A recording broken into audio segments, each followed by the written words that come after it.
Hai, berjumpa lagi dalam video kali ini. Cikgu akan terangkan berkaitan dengan bab 3 iaitu sistem persamaan. Dalam bab 3 ni, apa yang murid-murid perlu tahu iaitu yang pertama berkaitan dengan sistem persamaan linear dalam 3 pemboleh ubah dan yang kedua persamaan serentak yang melibatkan satu persamaan linear dan satu persamaan tak linear. Okey, dalam video kali ini cikgu akan terangkan berkaitan dengan sistem persamaan linear dalam 3 pemboleh ubah yang mana kita boleh selesaikan menggunakan kaedah gantian dan juga kaedah penghapusan. Okey, dalam sistem persamaan linear untuk 3 pemboleh ubah, pertama sekali murid-murid perlu tahu macam mana kita nak perihalkan sistem persamaan 3 pemboleh ubah ni, linear 3 pemboleh ubah ni daripada sesuatu peristiwa. Okey, kalau kita tengok dalam gambar rajah ni, di sebelah dia ada bagi satu package eksklusif panggung sutera yang mana dia ada sediakan popcorn, ada sediakan botol dan ada juga sediakan package bersama dengan tiket. Okey, dekat sebelah ni cikgu dah tulis siap-siap. Sama juga dalam ayat di sini, cuma saya terangkan di sebelah ya. Okey, untuk X adalah pemboleh ubah untuk harga sekeping tiket. Y adalah harga untuk sebotol minuman dan Z adalah harga sebekas berteh jagung. Jadi dekat sini, kalau cikgu ambil satu contoh daripada package yang ditawarkan, cikgu ambil package yang ada jumlah harga dia RM17.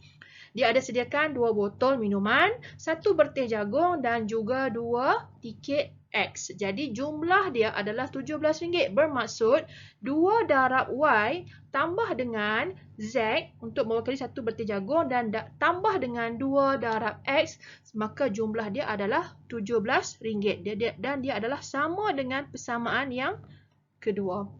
Begitu juga dengan persamaan yang pertama dan juga persamaan yang ketiga, dia diwakili oleh kedua package yang cikgu tak bincang di sini macam yang ni. Yang ini adalah untuk diwakili pada persamaan ketiga dan yang satu lagi RM13 adalah untuk mewakili persamaan pertama.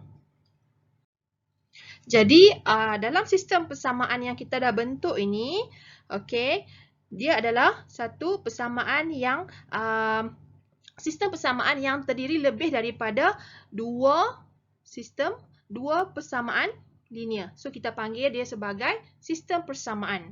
Okey, dan bentuk umum yang kita boleh gunakan untuk tulis sistem persamaan linear dalam 3 pemboleh ubah. Jadi ini adalah bentuk umum dia. AX tambah BY tambah CZ sama dengan D, di mana ABC bukan sifar. Okey, dan bukan sifar lah sebab kita nak wakilkan nilai-nilai bagi setiap pemboleh ubah. Dan satu lagi, kalau kita tengok, persamaan linear ialah persamaan yang kuasa pemboleh ubahnya ialah 1. Contoh dia, kalau kita tengok, okey, Y sama dengan MX tambah C. Jadi kita tengok X ni, kuasa dia adalah 1 dan ini adalah fungsi garis lurus iaitu fungsi garis yang linear. Jadi bertepatanlah dengan maksud di sini iaitu persamaan linear ialah persamaan dengan kuasa pemboleh ubahnya ialah 1. Okey, murid-murid, sebelum ni kita dah belajar berkaitan dengan sistem persamaan garis lurus untuk dua jenis paksi X dan juga paksi Y. Begitu juga kalau 3 persamaan linear, persamaan yang melibatkan 3 pemboleh ubah mesti ada 3 paksi. Okey, macam cikgu tulis kat sini ya. Untuk 2 pemboleh ubah ada 2 paksi. Okey, paksi X dan juga paksi Y. Okey, tak semestinya paksi Y mesti berada di atas. Kadang-kadang paksi Y boleh berubah kedudukan di sini dan paksi X berada di atas. Tapi apabila melibatkan 2 pemboleh ubah, yang murid-murid perlu ingat, dia hanya melibatkan 2 paksi. Okey, kalaulah 3 pemboleh ubah macam kita dah bincang sebelum tadi, paksi pemboleh ubah X, Y dan Z, jadi dia akan melibatkan 3 paksi dan yang murid-murid perlu tahu iaitu paksi X, paksi Y dan juga paksi Z. Okey.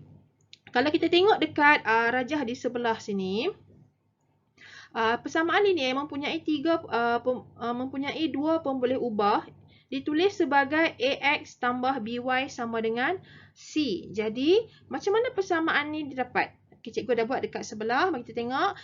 Yang ini adalah persamaan garis lurus yang murid-murid tahu. Y sama dengan MX tambah C. Cikgu ubah C kepada P disebabkan kalau dalam rajah ni dia buat AX tambah BY sama dengan C. Jadi cikgu nak elak kekeliruan, cikgu tukar pintasan dekat persamaan garis lurus ni sebagai P.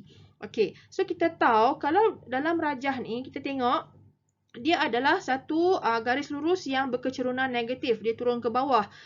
Okey, so kita andaikan M ataupun slope kecerunan dia adalah negatif A per B. So, melalui penggantian di sini, kita akan dapat YB tambah AX sama dengan BP. Okey, dan BP ni kita andaikan sebagai C. Jadi, bila kita gantikan BP sebagai C, so kita akan dapat AX tambah BY sama dengan C untuk persamaan dalam rajah di atas. Okey, bila kita nak lukis pula persamaan yang melibatkan dua variable, dua pemboleh ubah, bila kita lukis atas kedua paksi X dan Y ni, dia akan menghasilkan satu garis lurus pada satah ni. Tapi kalau melibatkan tiga pemboleh ubah, dia akan menyebabkan satu hamparan, berlaku satu hamparan dalam ruangan paksi X, Y dan Z. Okey, dia ada label, dia ada lorekkan yang berwarna purple. Itu adalah satah yang terhasil daripada persamaan linear yang melibatkan tiga pemboleh ubah X, Y dan juga Z.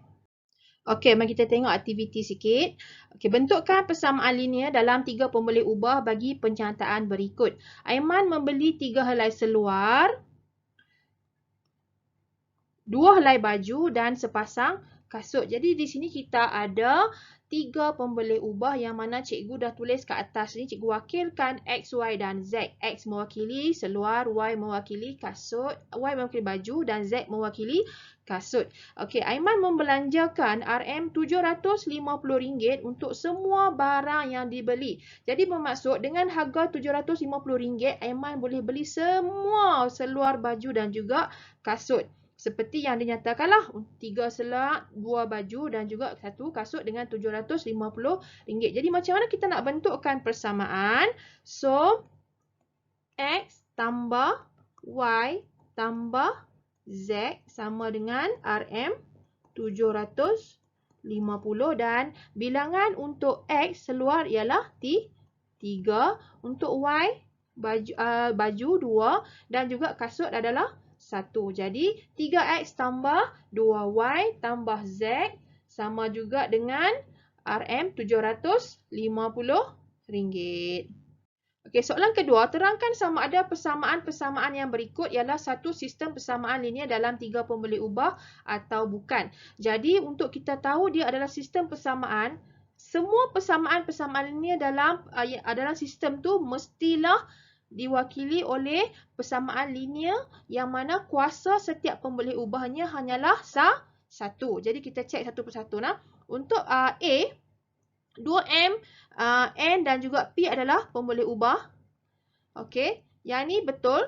Dia adalah linear. Ini satu dan ni pun satu. Jadi yang ni semua adalah ya. Di mana semuanya hanyalah berkuasakan satu. Pemboleh ubah dia kuasa satu saja. Okey, yang B pula, kita tengok, cikgu perasan satu sini.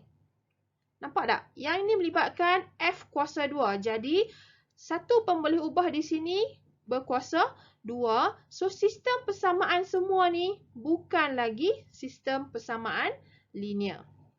So, tidaklah. Okay, senang kan? Dan last kali kita tengok ABC. Yang pertama ni ya, yang ni pun linear, yang ni pun linear. Jadi dia adalah sistem persamaan linear. Okey, so kita dah belajar berkaitan dengan sistem persamaan linear yang mana kalau dalam setiap persamaan linear yang ada dalam sistem tu, setiap pemboleh ubah dia mesti berkuasa satu.